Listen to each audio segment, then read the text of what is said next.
പക്ഷെ എല്ലാവർക്കും വളരെയധികം ആഗ്രഹമുള്ള ഒരു സ്ഥലമാണ് നമുക്ക് അമേരിക്കയിൽ പോയി പഠിക്കണം എന്നുള്ളൊരു കാര്യം.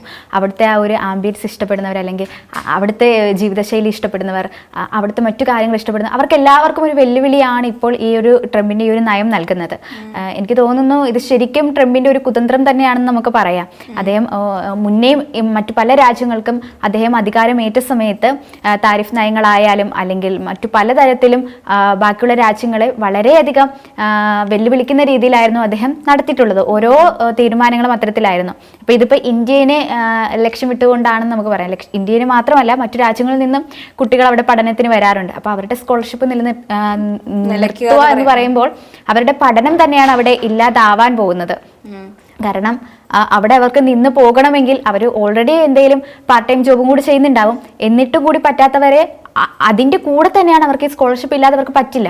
അപ്പൊ അങ്ങനെ ഒരു സാഹചര്യത്തിൽ ഇത് വളരെയധികം ഒരു ബാധ്യതയായിട്ട് മാറും ഇനി അവരുടെ പഠനം.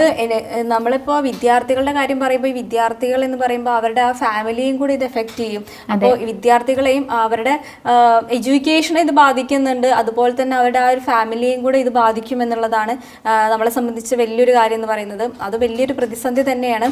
നമ്മളൊക്കെ എങ്ങനെയെങ്കിലും ഒക്കെ ആയിരിക്കും അല്ലേ ഒരു കുറച്ച് എമൗണ്ട് ഒക്കെ സെറ്റിൽ ചെയ്തിട്ട് നമ്മൾ വിദേശത്തേക്കൊക്കെ പോകുന്നത്. അതും അത്രയും പ്രതീക്ഷ വെച്ചിട്ടാണ് ഓരോ വിദ്യാർത്ഥിയാണെങ്കിലും ഓരോ കുടുംബവും അങ്ങനെ പ്രതീക്ഷ വെച്ചിട്ടാണ് ഓരോരുത്തരും പുറത്തേക്ക് പറഞ്ഞയക്കുന്നത്. അപ്പൊ അതിന് എന്താ പറയാ വിലങ്ങുകടിയായിട്ടാണ് ഇപ്പൊ ഇങ്ങനെ ഒരു നയം അദ്ദേഹം ട്രംപ് മുന്നോട്ട് വെച്ചിരിക്കുന്നത്. അത് നമ്മളെ ഇന്ത്യക്കാരെ ആണെങ്കിലും മറ്റു രാജ്യങ്ങളെ ആണെങ്കിലും ഇനി നല്ല രീതിയിൽ തന്നെ ബാധിക്കും എന്നുള്ളത് തീർച്ചയായും. കൂടുതലും സാധാരണക്കാരായിട്ടുള്ള വിദ്യാർത്ഥികളെ തന്നെയാണ് ബാധിക്കുക.